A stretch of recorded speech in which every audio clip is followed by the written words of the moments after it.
Gubernur Jawa Tengah Ganjar Pranowo sekaligus calon presiden PDI Perjuangan menjadi bulan-bulanan masyarakat pengguna media sosial setelah dirinya mengumbar pertemuan dengan Habib Syekh bin Abdul Qadir Assegaf pada kampanye Pilkada Jawa Tengah 2013 lalu.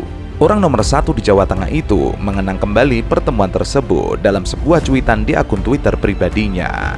Dalam cuitannya, Ganjar bilang dirinya pernah mendapatkan pertanyaan tak terduga dari Habib Syekh ketika ia hadir dalam acara sholawat yang digelar Habib Syekh. Ia menuliskan, waktu kampanye Pilgub Jateng tahun 2013 silam, suatu ketika saya hadir di majelis sholawat beliau yang digelar di Klaten. Beliau bertanya kepada saya hadir di majelis itu dan apakah saya mau menggelar acara sholawatan jika terpilih sebagai gubernur. Bermula dari pertanyaan tidak terduga Habib Syekh, Ganjar mengaku langsung membuat acara sholawatan rutin di Jawa Tengah ketika dirinya terpilih menjadi gubernur setempat. Kegiatan keagamaan yang ia cetuskan itu ia pertahankan hingga sekarang. Ia berharap hal itu tetap dipertahankan gubernur selanjutnya karena kegiatan itu membawa banyak manfaat. Ia mentweet, sejak saat itu hampir setiap bulan kita gelar Jateng bersolawat hingga saat ini. Harapannya acara ini sebagai benteng spiritual sekaligus benteng kerukunan kehidupan di Jawa Tengah. Semoga dengan berkah solawat hidup kita penuh manfaat. Habib Syekh matur nuwun selama ini sudah mendampingi. Sehat-sehat terus nggih Bib.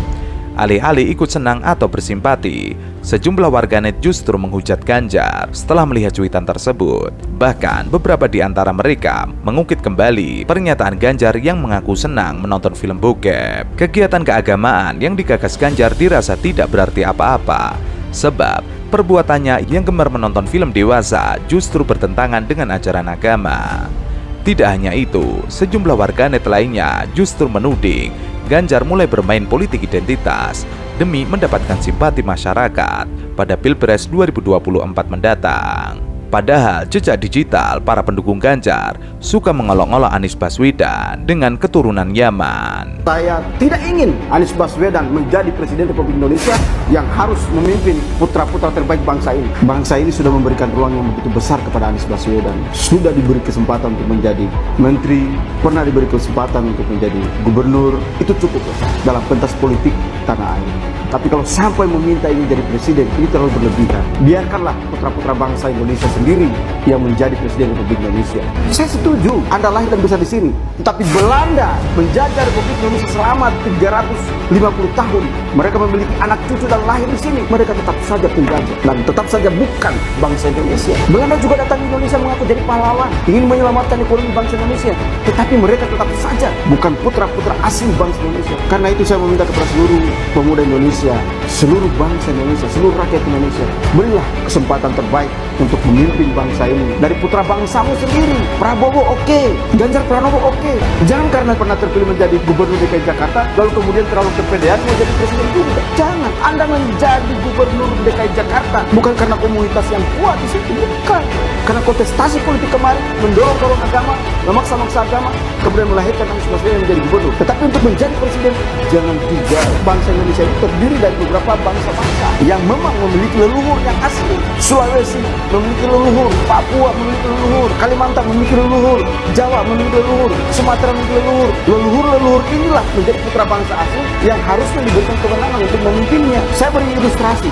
Anda boleh saja lahir dan besar di rumah saya, tetapi untuk menjadi tuan rumah di rumah saya itu tidak akan mungkin saya akan berikan kesempatan itu. Tidak logis namanya. Anda boleh saja memiliki orang tua atau mengaku memiliki orang tua menjadi pahlawan di negara ini, tetapi untuk menjadi presiden sadar diri. Jangan. Ini yang saya ingin menggugah. Terima kasih. Assalamualaikum warahmatullahi wabarakatuh. Bakal calon presiden yang diusung Partai Demokrasi Indonesia Perjuangan, Ganjar Pranowo, diklaim masih keturunan dengan Sunan Kalijaga. Nasab Ganjar Pranowo bisa sampai ke Rasulullah karena beliau masih keturunan Sunan Kalijaga. Wali Songo termasuk Sunan Kalijaga itu seorang habaib, kata koordinator Sderek Ganjar, Sabto Aji Haryoko. Ganjar tidak ingin memperlihatkan memiliki keturunan Sunan Kalijaga, tetapi para ahli silsilah sudah mengaku Gubernur Jawa Tengah memiliki darah keluarga dengan Raden Mas Said. Sebelum menjadi Gubernur Jawa Tengah, Ganjar sudah sangat dekat dengan para ulama habaib karena menyambung silaturahim dengan pewaris Nabi. Menurut Sabto Aji, Indonesia akan sejahtera dipimpin orang yang memiliki keluarga dengan Sunan Kalijaga. Indonesia akan menjadi berkah dengan kepemimpinan Ganjar Pranowo. Buyut dari garis ayah Ganjar Pranowo bernama Danu Wiono. Danu Wiono memiliki garis keturunan dari Sunan Kalijaga. Seperti yang diketahui, Sunan Kalijaga adalah salah satu penyebar agama Islam di Indonesia pada abad ke-15. Sunan Kalijaga dikenal sebagai wali yang sangat lekat dengan Muslim di Pulau Jawa karena kemampuannya memasukkan pengaruh Islam ke dalam tradisi dan budaya Jawa. Kemudian Danu Wiono memiliki anak laki-laki Mangkuwirono yang merupakan kakek dari Ganjar Pranowo. Pramujiwiryo menikah dengan Sri Suparni dan memiliki 6 anak, salah satunya adalah Ganjar Pranowo. Ganjar Pranowo kemudian menikah dengan Siti Atikoh Supriyanti yang merupakan tokoh Nahdlatul Ulama di Purbalingga. Pernikahan Ganjar Pranowo dengan Siti Atikoh Supriyanti dikaruniai satu anak bernama Muhammad Zinedin Alam Ganjar. Namun, kontan saja pernyataan dari koordinator Sederek Ganjar mendapat respon lucu dari para netizen. Salah satunya dari Papa Loren. Sederek Ganjar, keturunan Sunan Kalijaga, nasab Ganjar bisa sampai ke Rasulullah. Jadi manggilnya Habib apa Pak Ganjar nih? Sambil tes vokal para aktivis politik identitas. Kadrun Bakul Kitab atau Satrio Tutuko, ia mentweet, walaupun keturunan Sunan Kalijaga tidak jaminan akhlak dan agamanya bagus. Dari cara dia kemarin pakai klenik mendatangi dukun, udah jadi nilai minus untuk seorang capres. Sepakat. Kemudian Lembayung, terus kalau keturunan Sunan Kalijaga apa bisa dijamin semulia akhlak Sunan Kalijaga? Semoga benar. Papa Loren menanggapi, hahaha, semoga saja. Kemudian Baris AS, berarti masih sealiran darah dengan junjungannya, yang satu dari Wali Songo, yang satu lagi Umar bin Khattab. Kemudian Mr. Talk 2024 stop longa-plongo, kata cebong mereka anti politik identitas, lah piye gijal. Ninin Kriasi, Habib dan Pekop, jangan baca dari kanan. Uncle Yunar, belum jauh mainnya ya. Khairul, ada udang di balik. Kemudian Raja Gombal, turunan Sunan Kalijodo. Tresno Indonesia, Al Mukarram Al Habib dan Bagus. Wanda, oh keturunan Sunan Kalijaga ya. Coba tes suruh khutbah Jumat, dengar suara adzan saja nggak suka, benar-benar politik identitas. Cuitan Denny Siregar yang membandingkan ulama satu dengan ulama lainnya berbuntut panjang. Salah satunya yang geram dengan cuitan Denny Siregar adalah generasi muda NU. Ia mentweet, dulu si Denny Siregar ini menggunakan foto Gusmus untuk dibanding-bandingkan sampai ditegur oleh Gus Yakut. Sekarang malah pakai foto Gus Baha. Orang model begini ini yang membuat pilpres panas dan ribut, suka mengadu domba ulama. Halo Pak Ganjar. Tentu saja tweet tersebut mendapatkan beragam tanggapan dari netizen. Salah satunya Wahidah Sofi yang mencoba membela Denny Siregar. Ia mentweet, sudah dihapus dan Bung Denny Siregar sudah minta maaf kayaknya. Ada SS barangkali sebelum dihapus. Lalu generasi muda NU membalas, yang ini maksudnya, ini tweet waktu pakai foto Gusmus, bukan yang sekarang. Lalu Yan SF juga mentweet dengan menyertakan video saat Eko Kuntadi dan Denny Siregar menjadi pembicara di sebuah acara yang saat itu dikawal oleh Banser.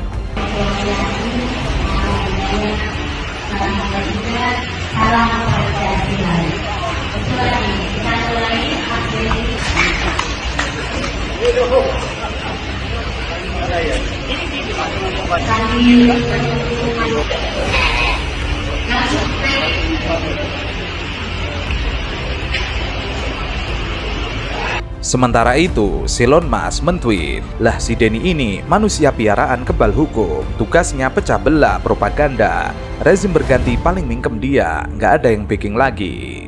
Sementara itu, Asetia mentweet, Islam di Indonesia diadu domba oleh orang-orang semacam ini, terindikasi Syi'i dan juga liberalis. Saya berharap yang ada di struktural bertindak tegas. Rizky Baswedan, jangan beri panggung si Denny Min, instruksikan Banser dan Ansor agar awasi pergerakan mereka. Ingat sejarah Min, yang suka adu domba ulama adalah PKI. banyak korban dari para santri dan ulama pada masa lalu. Jangan sampai terulang kembali pada era sekarang ini, Min. Ia melanjutkan, Alhamdulillah, temui Pak Ganjar untuk seluruh generasi muda NU. Jangan biarkan nama relawan Ganjar rusak karena Pak Ganjar memelihara si pengadu domba ulama. Jangan biarkan ruang gerak si Denny melebar, awasi pergerakannya. Yan SF juga mentweet, namanya banyak banget. Kapan kalian jadi komisaris? Kok komisaris sih cita-cita kalian ya? Saya pengen jadi pengusaha, saya pengen jadi Nadiem Makarim ya, jadi seorang penemu. Kalian komisaris. Saya sampai sekarang yakin bahwa seorang Permadi, seorang Eko Kuntadi, dan banyak teman-teman yang lain termasuk Bapak Ibu di sini ada konsep berjuang sebenarnya. Bahwa kita ingin menyampaikan sesuatu ketika ada sesuatu yang aneh yang terjadi di depan kita. Karena kezoliman, jika kita diam saja, itulah bentuk zolim yang sama sebenarnya. Jadi kalau Permadi bilang bahwa dia tidak mengharapkan sesuatu dalam bentuk uang, saya percaya karena saya mengalami hal yang sama. Ya. Kalau aku beda, aku sama Jenny ini waktu Pilpres kita ini influencer yang dibayar. Jadi aku rasa kenapa kita nggak ditawarin komisaris? Kan udah dibayar. Masa lu minta komisaris lagi? Kalau gua kan digaji waktu itu, Mas.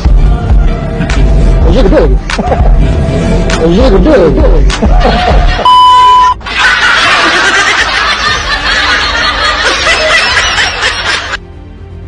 Sementara itu, Said Syarif mentweet, punten Pak Prabowo dan Doro Ganjar Pranowo, modelan Denny Siregar, Eko Kuntadi, Abu Janda, iki kudu ditertibkan sekarang juga. Setelah kemarin malah diangkat menjadi spesies dilindungi, sudah keterlaluan, petentengan ngejek-ngejek orang, dan narasi norak nirbiadab. Orang yang pro Megawati itu begitu mendewakan Soekarno, seakan-akan Indonesia itu dimulai dari Bung Karno, sampai ada HAM Soekarnoisme. Bahwa Indonesia itu seakan-akan dimulai dari Soekarno. Memang deklarator kemerdekaan Indonesia itu Soekarno. Tapi umat Islam atau partai-partai Islam itu tidak kecil hati. Karena embrio yang bernama Indonesia itu dari tahun 1908. Sebelum ada partai nasionalis yang berani melawan kolonialisme Belanda adalah partai-partai Islam. Sehingga kebangkitan Indonesia dimulai 1908. Denny Siregar kembali melakukan pecah belah, mengadu ulama satu dengan ulama lainnya. Hal itu diungkap oleh Elsang, Aceh Selatan. Ia mentweet, kok dihapus, jualan agamanya kan enak laku. Dalam tweetnya, Denny Siregar membandingkan foto calon presiden, yaitu Ganjar Pranowo saat bersama Gus Baha, kemudian Prabowo Subianto dan juga Anies Baswedan sedang bersama Habib Rizik. Kontan saja, tweet tersebut mendapat beragam respon dari netizen. Seperti DRS Teknologi Kayu, ia mentweet si banci bablas posting Babu Mukidi. Elsang Aceh Selatan juga menambahi, padahal dulu sudah ditegur Gusmus. Memang Denny Siregar bukan kali ini saja membandingkan ulama satu dengan ulama lainnya. Padahal para ulama tersebut tidak ingin dibanding-bandingkan, apalagi digunakan untuk kampanye. Dalam tweet sebelumnya, Denny Siregar juga mengajak Gusmus berkampanye pada salah satu calon. Masing-masing punya ulama panutan, kamu pilih pasangan yang mana? Saat itu Denny Siregar memposting gambar Gusmus dan juga Habib Rizik. Lalu Denny Siregar akhirnya meminta maaf, mohon maaf sebesar-besarnya Gusmus dan juga Ganjar Pranowo jika kurang berkenan. Denny Siregar mengambil gambar dari Ganjar Pranowo yang sebelumnya viral soal mempertanyakan salahnya di mana jika ia suka pornografi, yang di dalam video ulasan tersebut ada ceramah dari Gus Baha. Kalau saya nonton film porno itu salah saya di mana? Coba, saya dewasa. Bener nggak sih? Kamu ngapain? Kamu kencing belum lurus aja kok ikut angkat tangan. Nggak salah saya di mana kalau saya nonton gambar porno? Kullu ummati mu'afan illal mujahirin. Kabeh umatku itu di sepuro pangeran, kecuali wong sing ngetokno maksiate. Misale wong zina kok ning dalan, maling kok terang-terangan, itu kan gak maling jenenge. Garong jenenge. Calon Presiden 2024 Anies Baswedan terus mendapatkan serangan yang menyatakan dirinya bukanlah sosok pribumi asli, melainkan keturunan Yaman. Karena bukan orang asli Indonesia, beberapa pihak menganggap Anies tidak bisa mengikuti ajang demokrasi 2024. Tidak hanya masalah keturunan, isu politik identitas juga kembali mencuat seiring dengan tahun pemilu 2024.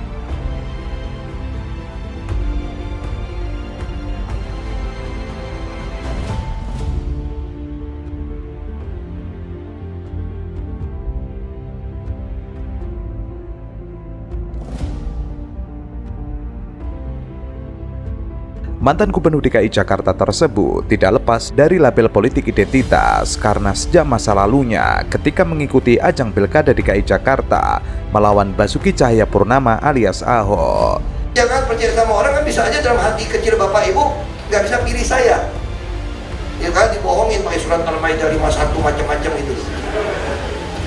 Di tanah ibu sendiri, bayar saya, Bapak Ibu. Padahal fakta berbicara bahwa Ahoklah yang pertama kali mengeluarkan isu politik identitas. Jangan percaya sama orang, kan bisa aja dalam hati kecil Bapak Ibu nggak bisa pilih saya. Ya kan, dibohongin pakai surat Al-Maidah 51 macam-macam itu. Anies merupakan bagian dari bangsa Indonesia. Meskipun ia keturunan Arab, namun bangsa Arab adalah bagian dari Indonesia berdasarkan keputusan Presiden Soekarno tentang rumusan BPUPKI tahun 1945. Soal Anies, sejak tanggal 9 Agustus 1945, BPUPKI telah merumuskan lewat Partai Arab, dulu kakeknya Anies Baswedan, sudah meleburkan diri bangsa Arab menjadi bangsa Indonesia. Kita tidak bisa bersantai-santai dengan politik identitas, politisasi agama, politik sara. Jangan berikan ruang apapun pada ini. Ini sangat berbahaya sekali. Ini bisa menjadi peluang pihak lain untuk memecah belah keutuhan negara kita, keutuhan kita sebagai sebuah bangsa.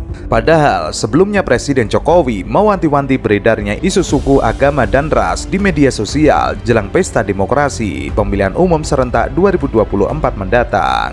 Sebab isu sara di media sosial jelang pemilu atau masa kampanye kerap kali menjadi pemantik perpecahan. Hal tersebut harus menjadi perhatian mengingat bangsa Indonesia terdiri dari keberagaman agama, suku, budaya, dan ras. Anies kerap kali diserang dengan isu bahwa ia berasal dari Yaman. Bahkan hal tersebut diungkapkan oleh para elite dan tokoh di negeri ini. Dirangkum semua pembicaraan pada saat sidang BPUPKI. Saya di sana tidak menemukan satu perjuangan yang dilakukan oleh kakeknya Anies Baswedan kecuali memohon supaya golongan Arab Totok dan turunan dimasukkan sebagai warga negara Republik Indonesia pada saat sidang pembahasan tentang kewarganegaraan dalam menyusun Undang-Undang Dasar Negara Republik Indonesia. Sekarang Pilpres ini semakin membuat isu yang sangat panas, ya, terutama kelompok-kelompok pendukung tertentu yang menggunakan isu-isu ini untuk mendukung calon yang didukungnya. Ingat, ini negeri warisan leluhur kita. Kita jaga bersama. Sekali lagi, sebutkan kepada saya apa jasa kakek Anies Baswedan di dalam proses kemerdekaan Republik Indonesia ini. Jangan sebut-sebut hanya sebagai anggota BPUPKI. Ya, leluhur kami berjuang, berkorban darah dan nyawa untuk kemerdekaan Indonesia. Mantan narapidana dan juga politikus Gerindra Ferdinand Hutahian menilai kakek Anies Baswedan, Abdurrahman Baswedan, tidak mempunyai jasa dalam memperjuangkan bangsa Indonesia. Dalam sidang BPUPKI tidak menemukan perjuangan yang dilakukan kakeknya Anies Baswedan, kecuali memohon golongan Arab Totok dan keturunan dimasukkan dalam warga negara dalam pembahasan Undang-Undang 45. Ferdinand menilai, menjelang Pilpres 2014, ada orang asing dianggap mempunyai jasa dalam memperjuangkan bangsa Indonesia. Sekarang, menjelang Pilpres 2024, memakai isu itu untuk mendukung orang asli, melecehkan Indonesia asli yang pernah menghunuskan pedang untuk kemerdekaan Indonesia.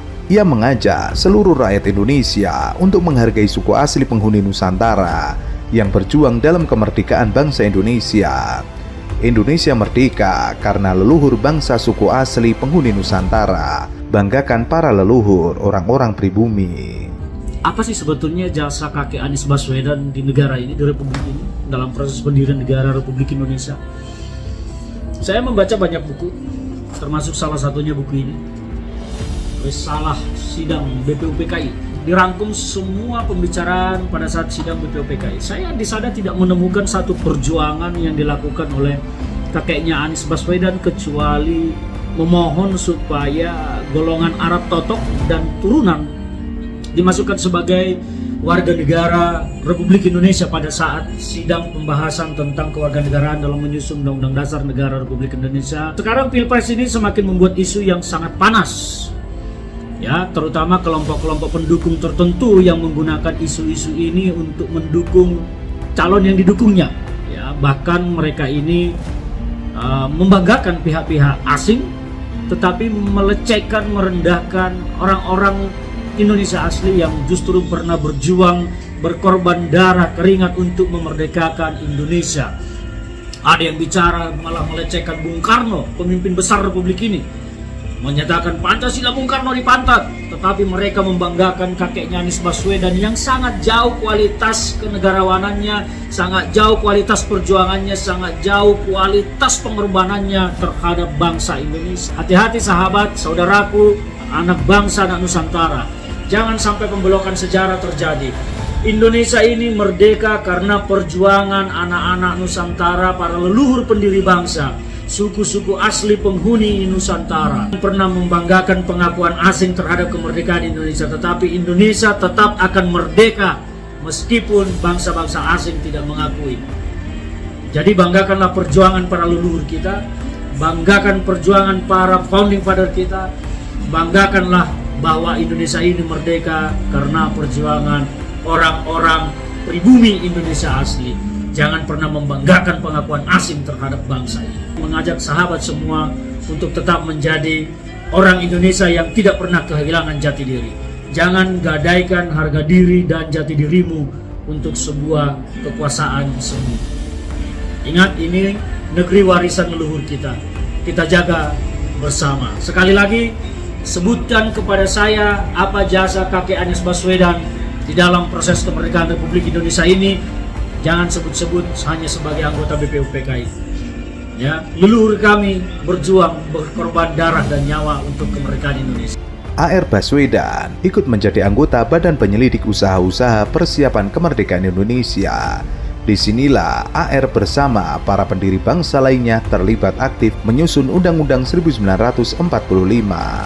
Setelah Indonesia merdeka, AR Baswedan menjadi anggota Komite Nasional Indonesia Pusat. Perjuangan AR Baswedan berlanjut di Republik Baru bersama dengan Haji Agus Salim, Rosidin, Muhammad Natsir, dan ST Pamunca. AR Baswedan menjadi Menteri Muda Penerangan, didelegasikan diplomatik pertama yang dibentuk oleh negara baru merdeka. Mereka melobi para pemimpin negara-negara Arab.